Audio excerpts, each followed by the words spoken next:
సహాయం చెయ్యాలి వేరే వాళ్ళకి అంటే భయపడాల్సినటువంటి పరిస్థితి, చేసిన తర్వాత బాధపడాల్సినటువంటి పరిస్థితి రెండూ కూడా వస్తున్నాయి.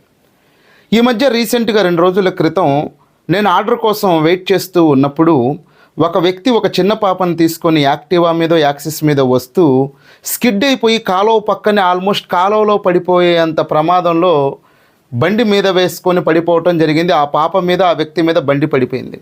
అక్కడే ఉన్నటువంటి నేను పరిగెత్తుకుంటూ వెళ్ళి ఆ మీద పడినటువంటి బండిని పైకి లేపి ఆ పాపని ఆ పెద్దాయన్ని ఇద్దరిని కూడా పక్కకు తీసుకొని వచ్చాను. ఈలోపు కొంతమంది జనాలు పోగయ్యారు.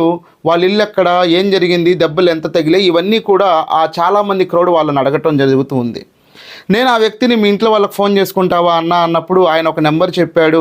ఆ నెంబర్కి నేను ఫోన్ చేశాను. తను మాట్లాడాడు, పలానా చోట యాక్సిడెంట్ జరిగింది, రండి మీ వాడిని తీసుకొని వెళ్ళండి అని చెప్పి నేను కూడా చెప్పాను. వాళ్ళు వచ్చారు, అతన్ని తీసుకొని బండి మీద ఎక్కించుకొని వెళ్ళిపోయారు. ఆ తర్వాత నా దారిని నేను వెళ్ళిపోయాను. ఇంతవరకు అంతా బాగానే ఉంది.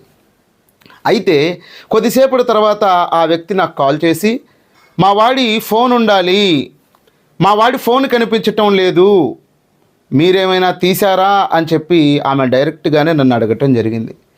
ఆ ఫోను గట్రా నేనేమి తీయలేదమ్మా, నాకు తెలీదు, అతను మీ నెంబర్ చెప్పాడు, మీకు ఫోన్ చేశాను అంతే అని చెప్పి నేను చెప్పాను.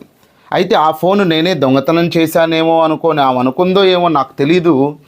పోనీలేండి, ఆ ఫోన్ తీసుకున్నాడు ఏం బాగుపడతాడు, వాడు యాక్సిడెంట్ అయిపోతాడు, వాడికి రోగం వచ్చి పోతాడు, వాడు అలా పోతాడు ఇలా పోతాడు అని చెప్పి ఇండైరెక్ట్గానే నా ముందే నన్ను అంటూ ఉంది. అప్పుడు నాకు 2 విషయాలు అర్థమయ్యాయి. సహాయం చేసిన తర్వాత పొగడతలు ప్రశంసలే వస్తాయి అనుకుంటే పొరపాటు, ఇలాంటి నిందలు పడాల్సి వస్తుంది. ఆ నిందలు పడినప్పుడు బాధ కూడా వేస్తుంది. ఆ తర్వాత ఈ దొంగనా కొడుకుల గురించి ఇంకొక బాధ వేసింది. ఒక వ్యక్తి ఆపదలో ఉండి యాక్సిడెంట్ అయ్యి కింద పడిపోతే ఆ వ్యక్తికి సహాయం చేయటం పక్క నుంచి బండి దొబ్బేద్దామా, ఫోన్ దొబ్బేద్దామా అని చెప్పి ఆలోచించేటువంటి లుచ్చానా కొడుకులు కూడా మన పక్కనే ఉంటూ ఉంటారు అని చెప్పి ఆ పరిస్థితిని కూడా చూడకుండా దొంగతనాలు చేస్తారని చెప్పి బాధేసింది.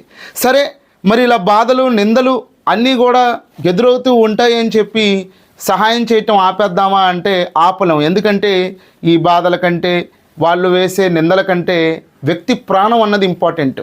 కాసేపు బాధపడతామేమో మన మీద నింద వచ్చినంత మాత్రాన, ఒకవేళ ఆ వ్యక్తి ప్రాణం పోతే తిరిగి తీసుకురాలేం కదా. ఒక విషయం గుర్తుంచుకోండి, ఫోన్లు బళ్ళు దొబ్బేసే వాళ్ళం అయితే ఆటో ఎందుకు నడుపుకొని వీధి వీధి తిరిగి అమ్మ ఎక్కడికి అయ్యా ఎక్కడికి అని అడుగుతాం. మేము కూడా పెద్ద బంగ్లాలోనే ఉండేవాళ్ళం కదా, కొంతమంది దొంగనా కొడుకులు ఉన్నట్టు. ఆలోచించండి, సహాయం చేసినంత మాత్రాన దొంగతనాలు చేస్తారని ఎంత మాత్రం అర్థం కాదు.